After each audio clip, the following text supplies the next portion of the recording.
Deus do Pai, porque agora, para quem vai fluir, é a tua palavra, Pai. Nós vamos sair daqui saciados, porque o Senhor, meu Deus do Pai, nunca despede o seu de mão vazia. Pai, muito obrigado por tudo que você tem feito e há de fazer, em nome do Pai, do Filho e do Espírito Santo. Amém? Amém, irmãos. Pode se assentar, a paz do Senhor. Amém? Paz do Senhor para quem eu não dei a paz do Senhor, porque vai que alguém passou batido e eu não cumprimentei com a paz do Senhor. Irmãos, hoje a palavra que eu tenho para compartilhar com vocês se encontra, a princípio, no livro de Mateus, no capítulo 8, versículo 23. Mateus, capítulo 8, versículo 23. Enquanto vocês vão abrindo, eu tenho um negócio muito engraçado para contar para vocês, que eu aprontei hoje. Eu contei para alguns irmãos já, mas eu preciso contar para todo mundo isso. O pastor Marcelo fez a escala. E aí eu tirei a foto domingo. Aí eu vi que uma sexta-feira eu ia ministrar, na outra eu ia dirigir o culto e na outra eu ia ministrar dízimos e oferta. Só que aí o meu cérebro apagou essa informação e armazenou de outro jeito. E na minha cabeça, pastor Marcelo, eu ia dirigir o culto hoje. Aí eu tô lá fazendo o meu cronograma do culto. Primeiro isso, palavra de entrada, aprendendo com o pastor Adervan, palavra, né, do culto. Aí depois oportunidade, oração, intercessão. E depois o preleitor da noite. Aí eu falei, deixa eu ver quem vai ser o preleitor da noite para mim não errar. Deixa eu olhar a escala.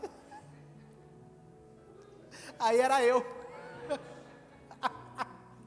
Gente, eu falo para vocês que eu tenho um HD externo que é a minha esposa, vocês não botam a fé. Agora, pastor Marcelo, eu vou tirar a foto da escala e mandar para ela. Falar, me avisa aí.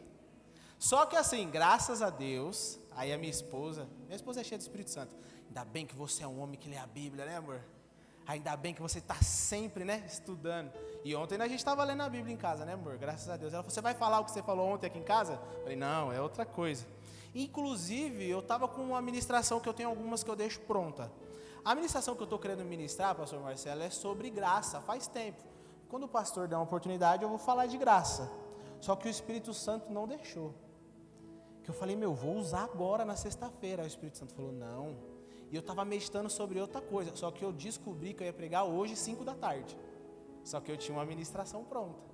Aí não vamos falar de graça. Hoje nós vamos falar sobre o percurso que os discípulos viveram em entender quem era Jesus e o que Jesus era capaz de fazer e as interações deles com Jesus.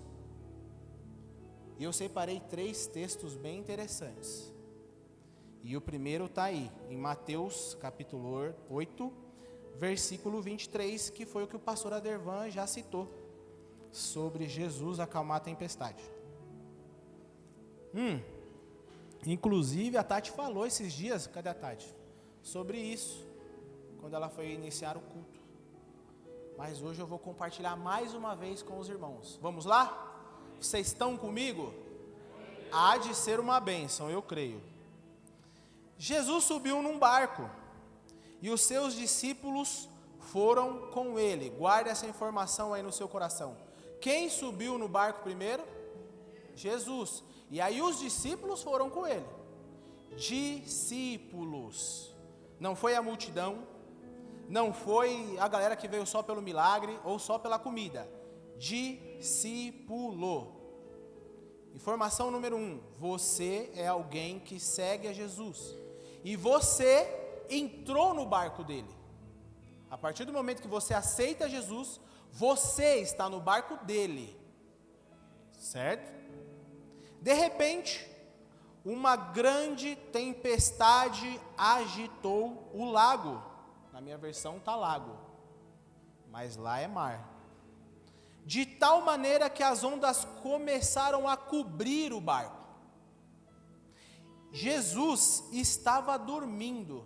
E aí a pergunta que fica, pastor Ivone, é quem dorme num barco com ondas cobrindo o barco? Jesus, ele é muito filho de Deus mesmo, né? Ele é o próprio Deus.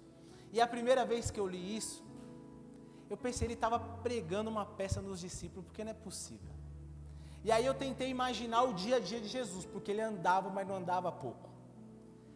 Eu acredito, aqui não posso afirmar isso categoricamente, mas ele devia estar muito cansado, tadinho. Porque Jesus caminhava demais, ele trabalhava demais.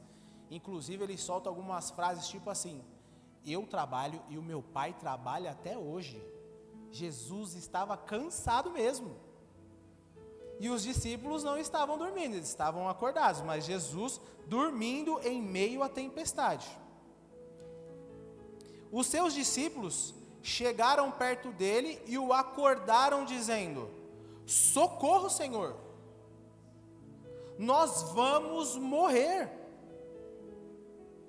E aí, tem uma outra versão que diz assim: não te importa que pereçamos?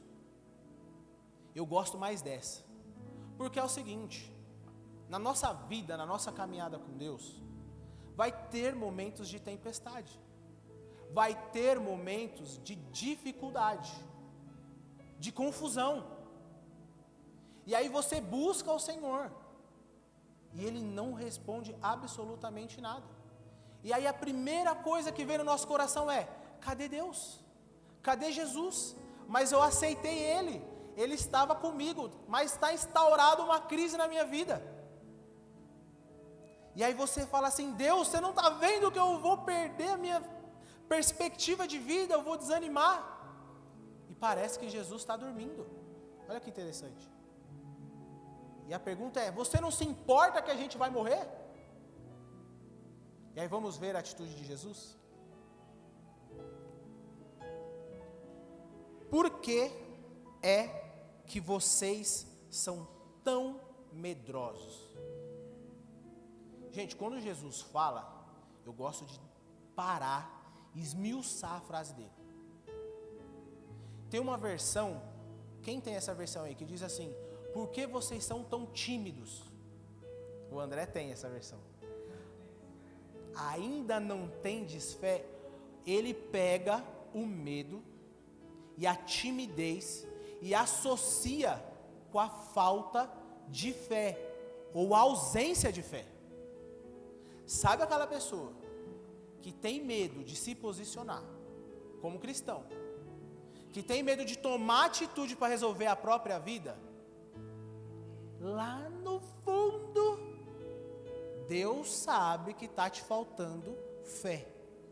Jesus, Ele não desperdiça uma frase. Eu gosto de ouvir rap, e no rap eles falam assim, os rappers tem alguns que não desperdiçam uma linha. Jesus não desperdiçava uma frase. Por que vocês estão com medo? Por um acaso você não tem fé, não? E o que nós entendemos como fé? Para algumas coisas é sempre fé para algo extraordinário e sobrenatural. Mas às vezes o seu posicionamento que te falta está atrelado à falta de fé. A sua postura no seu trabalho está atrelado à falta de fé. Todas as atitudes no qual nós falhamos em se posicionar e saber que Jesus está no barco, por mais que Ele não esteja fazendo nada, mostra que nós não temos fé. Ele não está falando, mas você precisa ter fé. E aí em seguida, Ele mostra quem Ele é, o quão poderoso Ele é. E é o que Ele faz em seguida, todos nós sabemos. A palavra de Deus diz que Ele acalma o vento e o mar, dando uma ordem. Ele dá ordem. O servo de Deus tem autoridade para dar ordem para que as coisas aconteçam. Quem que coloca a sua casa em ordem? Você. Quem que coloca a sua vida espiritual em ordem? Você. Quem que coloca o seu filho em ordem? Você. A não ser que você não tenha fé, que Jesus está com você. E aí, quando eu tinha uns 11 anos, meu pai leu essa passagem pela primeira vez, pastor Marcelo. Aí ele me sentou. Felipe, olha como Jesus é magnífico. Primeiro, a Bíblia diz que ele acalma o vento. Ele dá ordem para o vento. Não estou dizendo que isso está certo, mas eu guardei no meu coração. Porque o que faz o vento? O que o vento faz com o mar? Ele movimenta o mar. Aí ele falou para mim assim: Jesus dá a ordem direto na raiz do problema primeiro. Seja, meu filho, incisivo em resolver as coisas. Quando começar a dar problema, age. Vai na fonte para resolver. Porque depois vira tempestade. Meu pai era fera. Primeira vez que ele leu isso, ele compartilhou comigo. E aí os discípulos ficam muito assim, admirados com o que acontece. Eles falam: que homem é esse que manda até no vento e nas ondas? Mas a grande situação aqui é que Jesus tinha a expectativa de que eles confiassem nele. E de que ele estava no barco com eles, mesmo dormindo. Essa história é muito legal. Mas notamos aqui que há uma pequena falha de fé nos discípulos, mesmo já caminhando com Jesus. E agora nós vamos progredir mais para frente. E agora nós vamos lá para o livro de Lucas, no capítulo 24, versículo 13. Lucas, capítulo 24, versículo 13. Eu não disse para vocês uns dias atrás que eu estava lendo Lucas. Eu terminei Lucas e agora eu estou lendo Atos. Porque foi o Lucas que escreveu o próprio livro e o livro de Atos. É muito bom poder pegar essa continuidade e continuar aprendendo com Lucas. É incrível. E nessa situação, depois de a história dos discípulos que estavam indo para Emaús, eles estavam indo para outra cidade, enquanto havia uma ordem de Jesus para ficar em Jerusalém, até do alto ser revestido de poder.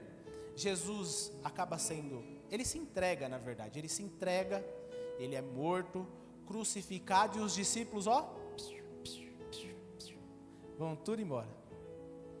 Mesmo com a ordem de Jesus para ficar em Jerusalém, e mesmo ele tendo falado que ele ressuscitaria, que precisaria acontecer todas as coisas, ele deixou tudo explicadinho, faz assim, vai acontecer assim, assim, assim. Quando acontece, vai todo mundo embora. E aí tem 2 discípulos indo embora. Por quê? Porque o mestre morreu, o mestre dormiu, o mestre morreu. Cadê o mestre? Não está acontecendo nada, tia Lu. Que movimento é esse? Que Jesus é esse? Que falou que ia ser rei e morre. Vamos ver o que acontece nessa história agora. Naquele mesmo dia, 2 dos seguidores de Jesus estavam indo para um povoado chamado Emaús, que fica a mais ou menos 10 quilômetros de Jerusalém. Eles estavam conversando a respeito de tudo o que havia acontecido. Enquanto conversavam, discutiam, o próprio Jesus chegou perto e começou a caminhar com eles. Jesus já havia ressuscitado e aparece no meio do caminho para eles, pegando eles no meio da fuga, deixando o chamado, deixando o ministério, deixando a família, deixando o casamento, deixando a providência para os filhos, deixando tudo. Esqueceram de tudo que Jesus tinha prometido. Estava indo embora. Jesus encontra com eles no meio do caminho. O próprio Jesus chegou perto e começou a caminhar com eles, mas alguma coisa não deixou que eles o reconhecessem.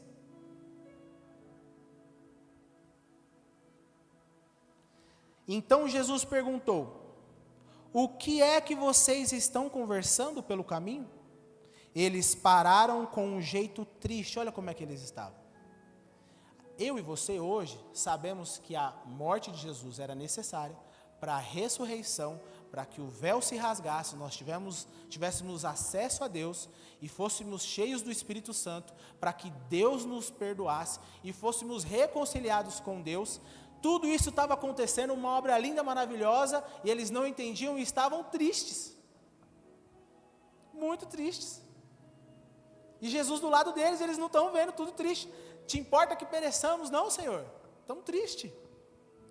E um deles, chamado Cleopas, disse: será que você é o único morador de... A resposta é muito boa para Jesus. Será que você é o único morador de Jerusalém que não sabe o que aconteceu lá, nesses últimos dias? O que foi? Perguntou ele. Eles responderam: o que aconteceu com Jesus de Nazaré? Isso aqui me assusta. Eles falam assim: esse era profeta. E aí agora fica legal, vamos se aprofundar mais essa resposta de que ele era profeta. Olha como é importante você saber quem é o Deus que você serve e a expectativa que ele tem em você. Quando Jesus chega para os discípulos e pergunta assim: e vocês? O que dizes que eu sou? Quem que dá a resposta mais top? Pedro. E ele fala que Jesus é o que, igreja? O Cristo, o Filho do Deus vivo. Essa resposta de dizer que Jesus era profeta, mostra o quanto que eles conheciam Jesus. Jesus era profeta, igreja? Por isso que eles estavam tristes. Eles não sabiam quem era o Jesus que eles serviam. Eles não sabiam o que ele era capaz de fazer. Eles só enxergaram ele como profeta e não como o próprio Filho de Deus. Por isso que está triste. Está perdido, está voltando para casa, está deixando tudo para trás. Está desanimado. Não se interessa mais em manter a expectativa da descida pelo Espírito Santo. A renovação de Deus. Porque para você Jesus é só um profeta. Ele vai te trazer uma revelação. Ele vai só te trazer um sustento. Te dá o quê, pastor Marcelo? Te dá um carro. E aí quando você pega o que você quer do profeta, volta para Emaús. Maravilhoso isso. A visão deles era muito deturpada de quem era Jesus. E do que ele veio fazer. E para Deus e para todo o povo, ele era poderoso em atos e palavras. Os chefes dos sacerdotes, os nossos líderes, os entregaram para ser condenado à morte e crucificaram. Isso era para ter deixando eles felizes. Ele foi crucificado, aconteceu como estava escrito nas profecias dos nossos profetas antigos. Não, ele foi morto. Não entenderam nada os bichinhos. E o crucificaram no 21. E a nossa esperança era que fosse ele quem iria libertar o povo de Israel. Porém, já faz 3 dias que tudo isso aconteceu. Irmãos, Jesus falou que ia ressuscitar em qual dia? Para eles o 3º dia era dia de tristeza, enquanto era para ser dia de plena alegria. Que o Cordeiro morreu e ressuscitou. Eles não entendiam nada. Tadinho deles, eu fico com muita dó. Os discípulos sempre dão muito trabalho para Jesus, né? Jesus sempre chamando eles de incrédulo. Nossa, como vocês dão trabalho. E eu estou aqui ressuscitado do lado de vocês e vocês tristes. Tadinho dos bichinhos para Emaús. Algumas mulheres do nosso grupo nos deixaram espantados, pois foram de madrugada ao túmulo e não encontraram o corpo dele. Voltaram dizendo que viram anjos e que estes afirmaram que ele está vivo. Alguns do nosso grupo foram ao túmulo e viram que realmente aconteceu o que as mulheres disseram, mas não viram Jesus. Então Jesus lhe disse, e aí agora eu vou discorrer um pouco com você, a resposta de Jesus é muito boa. Então Jesus lhe disse: como vocês demoram para entender e a crer em tudo o que os profetas disseram. E aí mais uma vez, ele junta alguma coisa com a falta de crer e a falta de fé. E dessa vez ele usa o entender. E aí entender o quê? O que os profetas disseram. E o que eles tinham sobre os profetas? Algo escrito. Eles nem entenderam o que Jesus falou, a palavra de Jesus, e nem o que estava escrito. E eu quero discorrer com vocês um pouco sobre entender. Porque quem entende, crê. Quem não tem medo, crê. Quem não é tímido, crê. Nós já falamos sobre ser tímido e sobre ter medo. Mas agora nós vamos falar sobre entender. O pastor Adervan falou de uma maneira muito interessante aqui, que está escrito em Oséias, que o povo perece por causa do quê, pastor Adervan? De conhecimento. Conhecimento do quê? De Deus, através da palavra. Gente, vocês não ficam chateados às vezes de ver em algumas igrejas muito grandes, igreja de massa, aquele povo que vem comprar toalhinha ungida, que vem fazer esse monte de coisa estranha, e aí a igreja está lotada. Vocês acham que essas pessoas estão entendendo o que é Jesus, e o que é a palavra, e o que os profetas ensinaram, o que é o terceiro dia, o que é a ressurreição, o que é a cruz? Eles não estão entendendo. Mas por que eles não entendem? Porque eles não entendem a palavra. Mas a palavra não está aí de livre acesso, pastor Marcelo? Sabe que dia que a palavra está de livre acesso aqui na nossa igreja? Terça-feira, 8h da noite, estudo bíblico, com diversos irmãos, te ensinando, para que você aprenda, e aí você creia, para que você não seja levado por qualquer vento de doutrina. E isso são coisas que eu estou falando do reino, coisas espirituais. Aí agora é aquela hora que eu tento achar o coração dos irmãos, pastor Marcelo. Mas os irmãos que entraram num casamento sem saber o que é casamento, sem entender o que é casamento, e o que Deus espera do seu casamento, e os irmãos que fizeram filho, sem entender como é criar um filho, e o que o Senhor espera que você faça com o seu filho, e os irmãos que vão trabalhar, e arrumam um emprego, e não entendem como tem que se posicionar no emprego. Agora eu estou falando de coisa terrena. O entendimento é de extrema importância, para que ninguém te enrole, e para que você não peque contra o Senhor. Por que vocês demoram tanto para entender? E para crer, entender o que você faz aqui no domingo, entender o porquê que você aceitou Jesus, e por que você precisa se batizar, e qual que é a conduta que o Senhor espera de você, vai te levar a crer. Para que quando Jesus estiver no seu barco, mesmo que dormindo, você entenda que você precisa ter fé. Para que quando falarem da cruz e da salvação, você não fique aqui só tomando um suquinho de uva e comendo pão. Semana passada eu tive o privilégio de mostrar para os meus filhos o que era a cruz, e o que fizeram com Jesus. Se vocês perguntar para eles assim, o que a gente tem que fazer? Tem que batizar e aceitar Jesus. Eles já sabem. Essa semana nós falamos sobre o céu. E aí, Samuel, como é que você acha que é o céu? E aí, Daniel? E os bichinhos? Vai ter bichinho, pai, no céu, bichinho. Eu falei assim, eu achava que eu ia voar no céu. A gente compartilha para a gente poder entender, para que eles cresçam, entendendo. E aí eles vão crer. Você precisa entender, irmão. E para entender, tem que estudar. Porque as pessoas assimilam crer em só sentir. E não é só sentir. Precisa entender. E aí, o ministério de casais, faz culto de casais. Cadê os casais? Não tem casais. Faz as coisas tudo de jovens. Cadê os jovens? Essa semana eu juntei com os irmãos que vieram para o estudo, e nós levantamos um clamor, né, pastor Dervan? Sobre isso. E aí eu joguei vocês no problema, tá? Não fica bravo, pastor Marcelo. Eu falei assim, Deus, se for preciso, faz um rebuliço na vida dos irmãos, para que eles entendam que eles precisam aprender do Senhor. Inclusive eu. Eu vou contar a história para vocês que eu ouvi de uma pastora, eu contei para eles aqui. Uma vez eu estava no culto domingo, e aí a igreja vazia, no ministério lá, e aí a pastora nossa, pastor Marcelo, falou assim, eu não consigo entender, os irmãos não vêm para o culto, que negócio absurdo.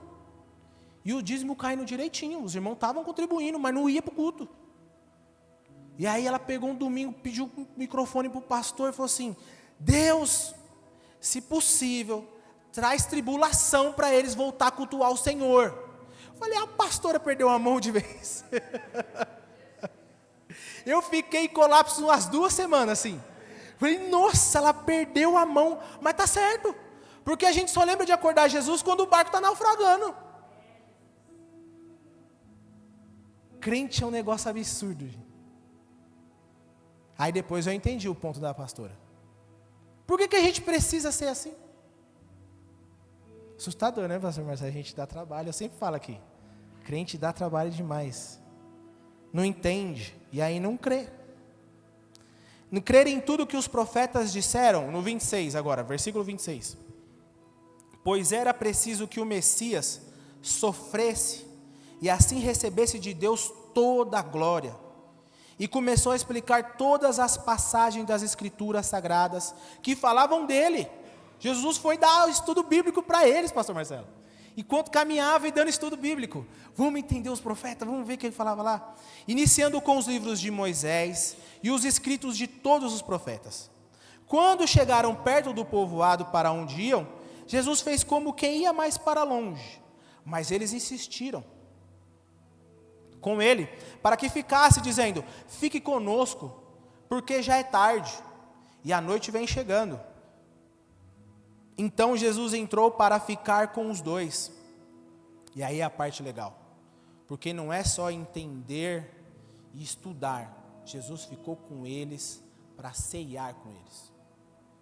Jesus chama eles para intimidade. Jesus ia embora, eles falam, não, fica aqui, Jesus, vamos ficar com a gente. Olha lá. Sentou-se à mesa com eles, pegou o pão e deu graças a Deus. E aí olha o que acontece antes deles entenderem que era Jesus. Depois partiu o pão e deu a eles. O que significa partir o pão, igreja? Toda vez a gente faz isso no primeiro domingo do mês. E Jesus, partindo o pão, disse, esse é o meu corpo partido por vós. Não é, pastor Marcelo? Sempre isso. Aí eles só entendem que é Jesus quando ele pega o pão e parte, simbolizando a morte dele. Olha aqui, ó, agora vocês têm parte comigo, pega o pão. Aí eles entendem, falam, opa, esse aqui é o tal do Jesus, que morreu lá. Olha que maluquice, isso aqui é absurdo. Aí os olhos deles foram abertos e eles reconheceram Jesus. E aí quando eles reconheceram Jesus, Jesus desaparece. Meu, isso deve dar um vazio tão grande. Quando você consegue entender que é Jesus, sumiu no meio da mesa comendo. Absurdo isso aqui. Então eles disseram um para o outro. Não parecia, isso aqui é muito lindo, não parecia que o nosso coração queimava dentro do peito, quando ele nos falava na estrada e explicava as Escrituras Sagradas. Isso aqui é maravilhoso, Tia Lu. Se tem um negócio que me dá alegria é poder compartilhar a palavra. Eu sei que cada um tem um dom. Eu sei que tem, eu até falei isso aqui na terça, tem um irmão lá, o obreiro, tem um irmão que cozinha, mas gente, o que faz o meu coração queimar é poder compartilhar a palavra. Eu amo fazer isso. Já falei para o pastor Marcelo, pastor Marcelo, se você me botar para falar, eu falo muito. Tem que mandar eu ficar quieto às vezes. Me fala um negócio que você aprendeu da Bíblia, e eu falo outro negócio para você. O coração deles queimava por aprender com Jesus, para poder entender e aí ter fé. O que acontece com a gente, Aline? Que ninguém quer aprender, o coração não queima. Irmãos, eu investi 4 anos da minha vida comendo esse livro. Eu chegava do trabalho, eu lia Daniel numa tarde, depois eu ia ler artigo, eu amava fazer isso. Quando eu via estava escuro, pastor Marcelo.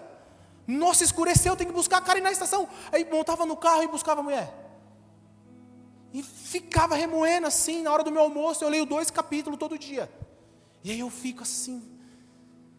Eu falei para os irmãos aqui na terça, ler a Bíblia não é para falar assim, olha, eu já li a Bíblia toda, isso é um livro de conduta. É para te ensinar, é para o seu coração arder, é para te transformar, é para te dar fé. Para você entender quem é Jesus. Para que você creia nele. Não é um livro de história. Por que o coração dos irmãos não arde mais para ler a Bíblia? Sabe por quê? Porque está tudo mastigado hoje, André. Você rola o seu TikTok, você acha tudo que te agrada.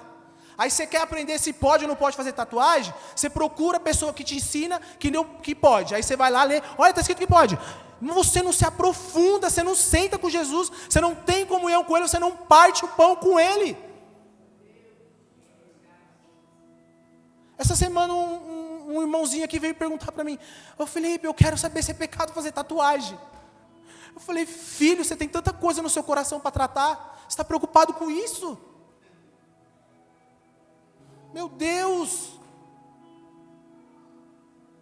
Você tem uma cura espiritual para viver, o Senhor quer transformar o seu coração, você tem problema de paternidade, e você é novo, você não tem nem emprego, cara. Você precisa aprender muito para você crer em Jesus. Eu falei para ele, se questiona. Se você conhece a Jesus, você acha que Jesus apoiaria você fazer isso? Você não precisa da minha resposta, você precisa da resposta de Jesus. E se o Espírito do Senhor te der paz, amigo, conhece Ele primeiro. A gente troca prioridades. Às vezes, irmão, quando você aceita Jesus e você se converte, você não se tornou um expert em Deus, você precisa começar a crescer. O apóstolo Paulo fala assim, eu queria dar comida mais forte para vocês, mas eu tenho que dar leite para vocês, é que vocês são pequenos. No meu processo de libertação e transformação, eu não fui dormir pecador, eu acordei santo no outro dia. Primeiro o Espírito Santo me mostrou que eu era menino, que eu tinha atitude de criança. O Espírito Santo falou para mim, você tem que ter maturidade. Sabe como isso aconteceu? No congresso que vocês foram, que você me deu, Tia Lu, um livro de maturidade do pastor Luciano Subirá, autografado por ele, e lá estava escrito assim, ser fiel ao Senhor. E eu entendi que eu era um bebê na fé ainda. Porque homem maduro não fazia as coisas que eu fazia. E só quando você tem maturidade, você tem acesso à herança plena de Deus. As pessoas sequer hoje, elas não se preocupam em pedir orientação. Vai namorar, não pergunta o que é namoro, o que Deus acha. Aí vai casar e não estuda para entender sobre casamento. Eu e a minha esposa fizemos um estudo de casamento antes de casar. Ficamos lá semanas e semanas sentados com a pastora, aprendendo. Fizemos cursos de casal. Hoje a gente aplica tudo. Não é, quantos estudos de casal não falam assim, chega com uma surpresinha para sua esposa. Antigamente eu levava sonho de valsa, agora como ela é bodybuilder, ela está treinando, não dá para dar chocolate para ela mais. Mas de vez em quando eu dou um agradinho para ela, de vez em quando ela faz um agradinho para mim, de vez em quando a gente manda as crianças embora e fica só nós dois em casa paquerando, trocando palavras de amor. Eu aprendi isso lendo a Bíblia com os irmãos, com a igreja. Essa semana aconteceu um troço interessante. Como eu sou um bom marido, eu fui levar minha esposa para comprar sapato. Clichê essa piada, né? Essa piada é muito clichê. Ela queria um sapato, nós fomos na loja de sapato. Chegou uma menina muito nova, começou a atender a gente, eu brincando com a Karen. Aí eu peguei aquele sapato social que eu vi no culto, meu sapato novo. Falei, irmã. Ela falei, irmã, não. Falei, amor, o que você achou? Minha cara, né? Minha cara. Aí eu perguntei para ela, que eu comecei a bagunçar. E você, atendente, o que você achou desse sapato? Eu não gosto muito, eu gosto mais assim, tal. Falei, se você fosse escolher então para o seu pai, para o seu irmão, para o seu namorado, você escolheria mais assim? Ela falou, escolheria assim. Falei, você namora? Eu namoro, estou conhecendo um rapaz aí, tem 4 meses e tal. E vocês, tem quanto tempo de casado? Eu falei, a gente tem 12 anos de casado. Mas junto a gente está 14 anos juntos. Ah, que interessante. E o que vocês acham do casamento? Eu falei, casamento? Aí eu falei, fala aí, amor, primeiro. Ah, Karen, não, fala você. Aí eu comecei a falar do nosso casamento, da nossa história, tal. Aí ela perguntou para a Karen, e você, o que você acha de casamento? A Karen, não, tal. Aí eu soltei aquela broa assim, falei assim, o apóstolo Paulo fala que nós temos que amar as nossas esposas. assim como Cristo amou a igreja. Ela falou, nossa, que bonito, que profundo. Interessante essa frase. Eu conheci o meu namorado na igreja também. Olha, estou falando com o crente. Aí ela começou a pegar uns conselhos com a gente. Aí ela parou assim, e você, moça? Virou para cá. Como que eu devo agir como uma boa esposa na minha casa? Uma desconhecida, procurando conselho de como ser uma boa esposa de Deus.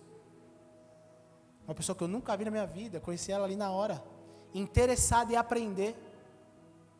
Aí a Karen, não, porque a esposa, aí eu fui saindo, deixei a Karen aconselhando negócio bonito, ficou interessante. Aí, fui fazer a pergunta, falei para ela assim, você tem quantos anos, moça? Gente, ela era um pitoquinho, assim, mas eu sou pequeno, mas ela conseguia ser menor do que eu, assim.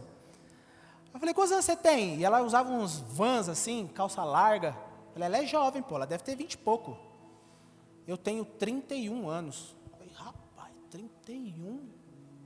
Eu com 31 estou só o pó da rabiola, e a menina está aprendendo, né? Só que o que me assusta, e o que eu fiquei impressionado, é que ela ainda é da geração que se importa em aprender, a questionar. Está vindo uma galera que não quer aprender. E tem mais. Além deles não querer aprender, eles acham que sabe de tudo. A gente tem que começar a baixar a nossa bola. E entender que aqui está todo mundo para aprender. Eu tenho algo para aprender com a tia Lu, com o tio Oséias, com o pastor, com a pastora. Nós temos uma troca de experiências para compartilhar do que nós aprendemos com Deus. Para a gente poder entender no que a gente vai se enfiar, no que a gente vai fazer. É um processo. Me assusta porque, como eu disse para vocês, eu acompanho algumas coisas de rap. Esses dias tinha um cara que ele estava nas batalhas de rima falando um monte de besteira, se converteu, o pastor dele já botou ele para pregar. Eu não sei o quanto que ele entende da palavra, eu não sei o quanto que ele caminhou com Deus. Aí do nada, só porque o cara é famoso, bota o cara para pregar, e daqui a pouco o cara desvia, envergonha o nome do Senhor. É um processo, a vida com Deus é um processo e tem que se respeitar esse processo. Entender demora e exige tempo e dedicação, para que a palavra do Senhor queime no seu coração. Então nós vimos aqui duas situações. Dos discípulos lá, bebezinhos, com Jesus no barco dormindo, e aqui os discípulos que já entendiam um pouco da promessa, mas já estavam indo embora, não entendiam muito, mas já tinham ouvido, e agora nós vamos ver o que os cristãos, o que os irmãos da época fizeram quando eles entenderam plenamente a obra de Jesus. E para encerrar agora, nós vamos lá em Atos. Eu não falei para vocês que eu estou lendo Atos? Atos, capítulo 4, versículo 23.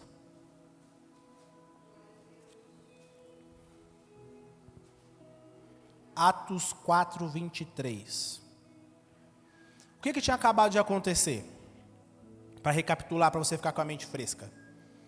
Os discípulos estavam indo, como era de costume, ao templo orar. Tinha aquele rapaz que não conseguia andar. Ele, vendo João e Pedro, pediu para eles algo. Ele falou, não tenho nada, mas o que eu tenho eu te dou. Levanta e anda. E o homem foi curado. Foi um rebuliço.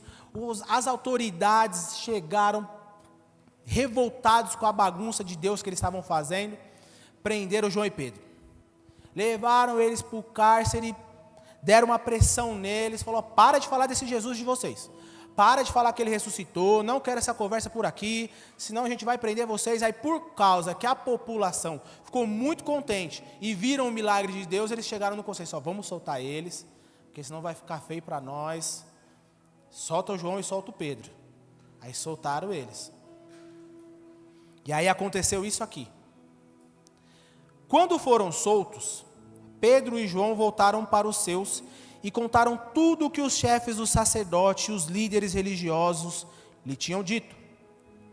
Ouvindo isso, levantaram juntos a voz a Deus, dizendo...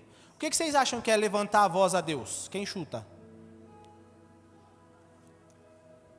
Chuta, irmãos, não precisa ter vergonha não. O quê? Eles oraram. Bem, eles levantaram a voz a Deus. vamos orar.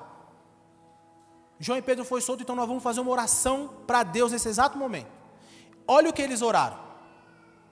Devido todo o problema, uma situação de caos, olha a postura deles pós uma situação de confusão e caos, de perseguição. Olha o que eles falam. Ó soberano, tu fizestes o céu e a terra, o mar e tudo que nele há.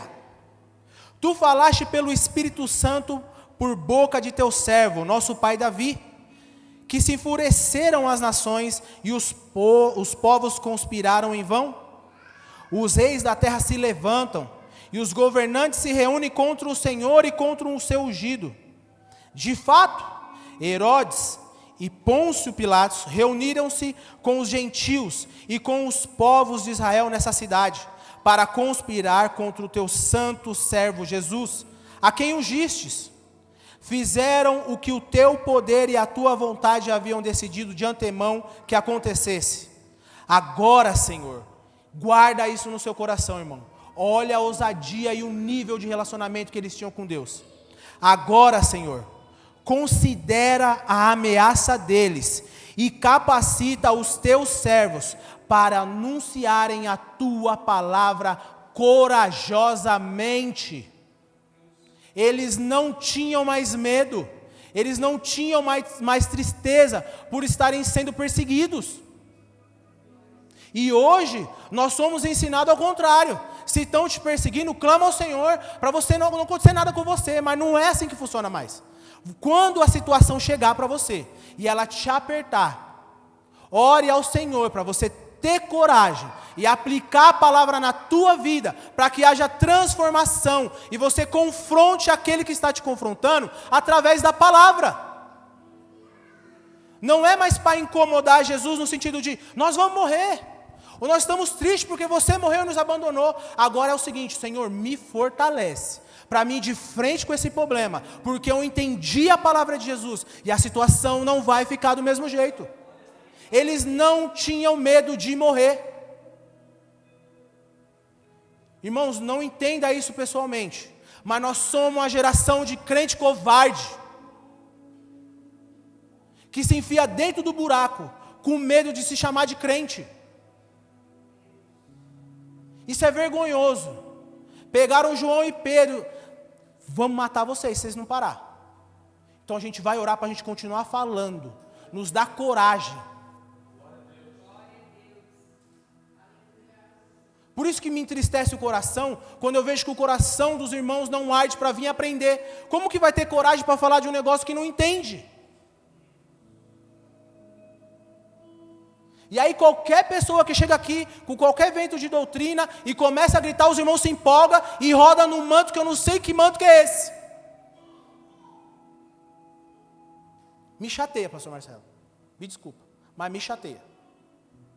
E a vida continua uma bagunça em casa. Precisa dessa coragem. E essa coragem vem entender a palavra. E aí passa a crer. E aí não tem medo de morrer por esse evangelho.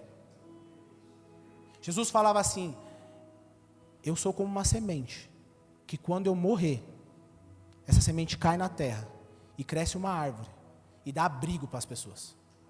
Você sabe o que significa um crente morto? Um crente perseguido? Um crente morto, um crente perseguido, é um crente que incentiva os outros a continuar. Então quando afrontarem você, quando o problema chegar até você, não para, porque as pessoas estão te observando, e você vai prosseguir, e vão se inspirar em você, e vão se inspirar em mim, e vão se inspirar na nossa igreja, e o reino de Deus cresce, e os irmãos ficam fortes. É assim que funciona. Por isso que Jesus se entrega, por isso que todos os apóstolos se entregaram. Eles não faziam questão de ter uma vida de conforto.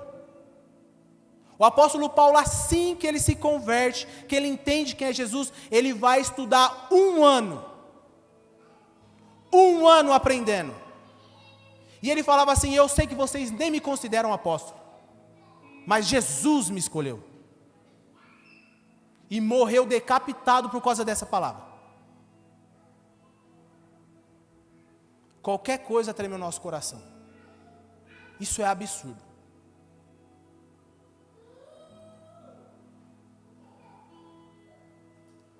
No 30, estende a tua mão para curar e realizar sinais e maravilhas por meio do nome do teu santo servo Jesus.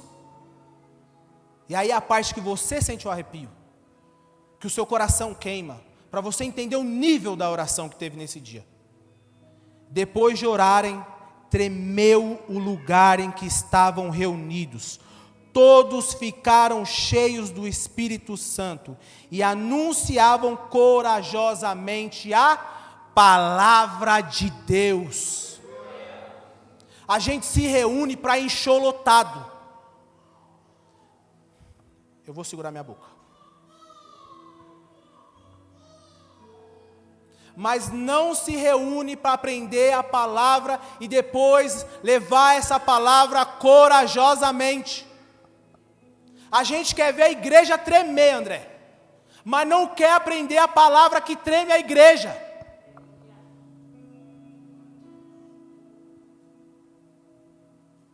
É assim, irmão. Estou bravo hoje. Vamos orar para encerrar? Fica de pé para a gente orar junto.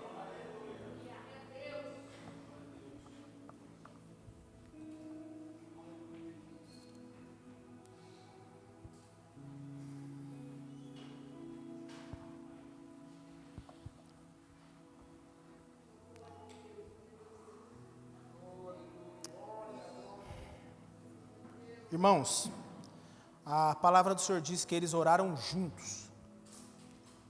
Eu peço a você que você só me acompanhe na oração. Se você entendeu a palavra e você acha que você precisa crer, ora junto comigo.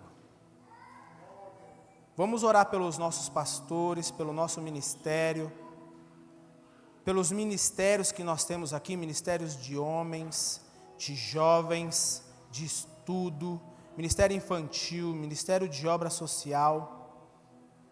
Ora junto comigo, tá bom? Senhor Deus, eu me apresento aqui na sua presença, Deus, junto com a irmandade, junto com o corpo do Senhor. Primeiramente, Deus, sabendo como o Senhor se agrada de que nós oremos, assim como Jesus ensinou.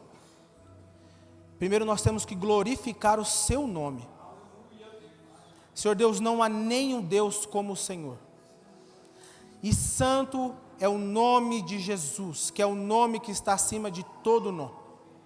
Nós te glorificamos e te agradecemos pelo sustento que não nos falta, Pai. Isso prova que o Senhor é um Deus fiel e não mudou. Senhor Jesus, nós te agradecemos, Deus, pelo seu sacrifício na cruz, que foi um sacrifício não de tristeza, mas um sacrifício de alegria, para que a salvação se achegasse a nós, e nos capacitasse a estar presente diretamente a Deus, clamando pela nossa igreja. Senhor Deus, perdoa as minhas falhas, assim, Deus, como eu perdoo as falhas dos meus irmãos para comigo, Pai. Tem misericórdia de mim, Senhor. Tem misericórdia da minha casa, dos meus filhos. Tem misericórdia, Deus. Nós estamos aqui, Senhor Deus, no processo de aprender, para que a gente possa crer no Senhor. Crer que o Senhor é o Deus que estende a mão e que cura, e que faz sinais, e que faz milagres, mas nós precisamos entender, Deus. Entender quem é o Deus que a gente serve. E que independente da circunstância, o Senhor está conosco. Mas, Pai, eu levanto um clamor junto com a igreja nessa sexta-feira, Deus. Pedindo primeiramente pelo nosso pastor Marcelo e pela nossa pastora Ivone, Pai. E todos os pastores dessa casa. Cuida do coração deles, Deus. Dá força, Deus. Para que eles continuem, Senhor Deus, nos pastoreando, cuidando de nós. Dê a paciência e a longanimidade, Senhor Deus, que só o Senhor tem. Ó Senhor Deus, cuida da família deles, Pai. Tem misericórdia da casa deles, Senhor. Também, Senhor Deus, eu clamo pelo ministério de ensino da nossa igreja, Pai. Senhor Deus, que o Senhor levante no nosso meio, Pai, mais e mais ministros, Deus. Pessoas que entendem a sua palavra e querem compartilhar, Deus, mas compartilhar com o coração queimando enquanto fala, Pai. Para que esse fogo que tem no coração venha atingir o resto da igreja. Para que nós possamos ser fortes e construirmos famílias fortes, Deus. Lares fortes. Cuida também, Deus, do ministério infantil. Cuida, Senhor Deus, de cada irmã que se habilita a estar aqui se empenhando e cuidando dos meus filhos. Dos filhos dos irmãos que cultuam aqui, Pai. Cuida deles, Senhor. Cuida delas, Senhor. Também, Deus, peço pelo ministério de jovens, Pai.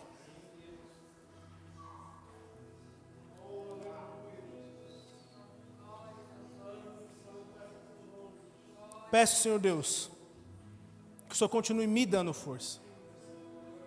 Que o Senhor continue dando força para o Rafael, Pai. E que nós possamos ser testemunhas vivas, assim como os apóstolos foram, de que viram a sua ressurreição e amam essa palavra, Deus. Obrigado, Deus, pelas mãos que nos cobrem de oração e intercedem por nós, Pai. Também peço pelo ministério de homens, que o Senhor fortaleça esses homens, Deus, e façam-os crescer no conhecimento da palavra e no poder do Senhor. No ministério de mulheres também, Deus. Eu clamo, Senhor Deus, junto com os irmãos por isso, para que nós possamos nos fortalecer e construir famílias fortes, firmes na rocha, para que quando vem a tempestade, a nossa casa, Senhor Deus, esteja firme em Ti. Eu oro, Senhor Deus, Te louvando e Te agradecendo no nome do Seu Filho Jesus, pela riquíssima oportunidade, Deus, de ser igreja com esses irmãos, que eles possam entender a palavra do Senhor e guardá-las no seu coração. Em nome de Jesus, Deus. Amém. As palmas louvam ao Senhor.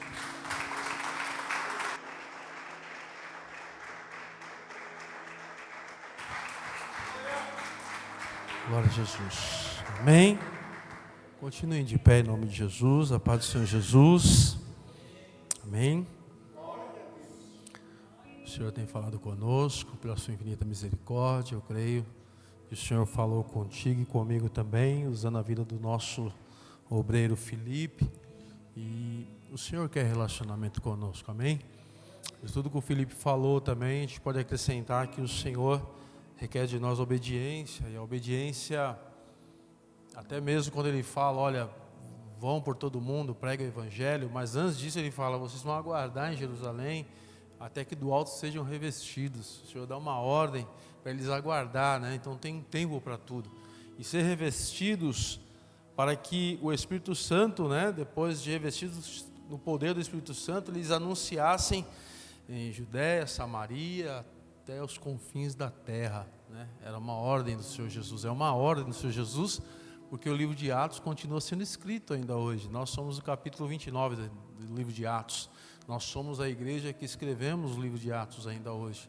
Então nós precisamos continuar presos a essa ordem, né? Obedecendo esse mandamento de Jesus, que é nos revestir do poder do Espírito Santo para anunciar a palavra, que é poder. Amém?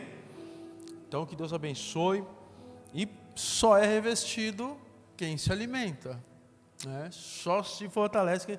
Você já viu alguém andar aí doente, né, raquítico, sem comer? Não tem nem força para andar, né? O alimento é algo necessário para o nosso corpo físico e para o espiritual também. É o nosso alimento, é a palavra. Diante disso, eu quero convidar os irmãos para amanhã, quem pode, amanhã é domingo. Tira algo, faça um jejum amanhã ou domingo, tira algo que você gosta de fazer, seja uma hora, seja uma refeição, não sei, faça um jejum, né? Quantos aqui tem o hábito de fazer jejum, jejuar, né? E talvez se você não souber, pode perguntar que a gente ensina o que é jejuar. Jejuar é você se abster de algo que te traz prazer. Pode ser a primeira refeição do dia, pode ser um doce. Gosto de comer doce. Não vou comer doce, mas esse dia eu vou consagrar ao Senhor. É um sacrifício que agrada ao Senhor e também ensina-nos a mortificar a nossa carne. Porque tem muito crente que gosta de alimentar a carne. A gente O Felipe não fala, a gente está alimentando só a carne. Como ele falou aqui da questão, tatuagem, é porque a gente quer alimentar a carne. A gente está procurando alimentar, mas o que é do Espírito a gente não busca saber. Porque se a gente buscasse, a gente sabia que tem coisas que, para Deus não está pedindo. Mas a gente quer alimentar a carne. Então procura alimentar o Espírito. Então eu convido você a esses 2 dias, amanhã e domingo. Domingo nós estaremos aqui, o nosso pastor Elias Jesus vai estar ministrando aqui para nós. Convido você a trazer mais alguém, mais uma pessoa, né? Convida, que é outra coisa que a gente não tem feito, é convidar pessoas para vir cultuar, adorar Jesus. Talvez porque a gente está igual os crentes lá de Emaús, né? Os crentes 007, está escondido, né? Os crentes que não podem falar nada, 007. Mas você e eu podemos falar de Jesus, nós somos livres, podemos falar de Jesus. Não tenha medo de ser condenado pelo mundo, porque quando somos condenados pelo mundo é porque nós estamos fazendo a coisa certa. Amém? Deus abençoe. Amanhã o pastor Osés pediu alguém para ajudar, se tiver algum homem disponível, que esteja disposto a dar uma força aqui para a gente precisa dar uma manutenção aqui em cima, é coisa rápida, de meia hora, 40 minutos, né? Amanhã, em nome de Jesus, depois procura o pastor Osés aí. Amém? Vamos embora para casa. Eu creio que tem um cafezinho lá embaixo, dá para você tomar um cafezinho lá, um pretinho lá, em nome de Jesus ainda. Senhor, muito obrigado pela vida do ministro, pela vida, Senhor, do Felipe, que trouxe a palavra nesta noite. Tenho certeza que essa palavra penetrou a nossa alma, juntas e medulas, ao ponto de discernir-nos nas áreas que nós estamos falhando com o Senhor. E nós dizemos falhamos porque nós somos um corpo, e se um falha é porque nós também fazemos parte, Senhor, desse contexto. Nos desperta, Senhor, verdadeiramente para buscar o Senhor, como o Senhor tem feito, e eu tenho certeza que o Teu Espírito Santo tem incomodado pessoas aqui, assim como tem me incomodado, para orar mais, para meditar mais, para se encher mais das coisas do Senhor, para reduzir os tempos, Senhor, em coisas fúteis, e se encher mais de Ti. Que o Senhor continue incomodando realmente, Senhor, tocando na ferida, na nossa ferida, porque de fato o Senhor quer nos salvar. Como o texto do livro de Coríntios, capítulo 11, o Senhor disse que se nós julgássemos nós mesmos, não haveria necessidade de que o Senhor nos julgasse, porque quando nós somos julgados é para que nós sejamos salvos deste mundo que não tem nada a nos oferecer. Por isso o Senhor morreu na cruz do Calvário por nós. Então, Senhor, aqueles que não estão aqui hoje por comodismo, por desinteresse, por buscar coisas terrenas agora apenas, se encheram, Senhor, dos profetas, como foi dito aqui, esqueceram-se que o Senhor não é um profeta, o Senhor é um salvador do mundo. O Senhor é aquele que abriu a porta da eternidade para todos nós. O Senhor é aquele que nos preparou o caminho. O Senhor é o caminho, a verdade e a vida. Sem o Senhor ninguém vai ao Pai. O Senhor não é o profeta. O Senhor é o Deus Todo-Poderoso.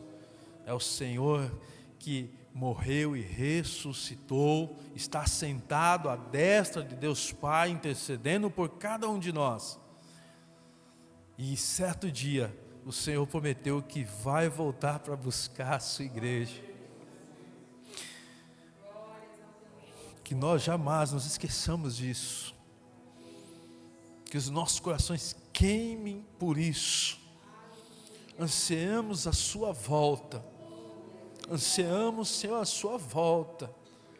Maranata, a hora vem, Senhor Jesus. E que todos aqueles, Pai, que estiverem dormindo sejam despertados nessa noite, em nome de Jesus. Nos leva para casa, guardados debaixo da tua destra. Acampa, Senhor, ao redor os teus anjos, dos teus filhos, e nos dê um final de semana abençoado, em nome do Pai, em nome do Filho, e em nome do Espírito Santo de Deus. Amém? Recebam a bênção, faz assim com a tua mão, estenda as tuas mãos. Que o grande amor de Deus, a graça do nosso Senhor e Salvador Jesus Cristo, a doce comunhão e consolação do Espírito Santo, esteja com todos nós, não somente hoje, mas para todos sempre. Aquele que crê diz...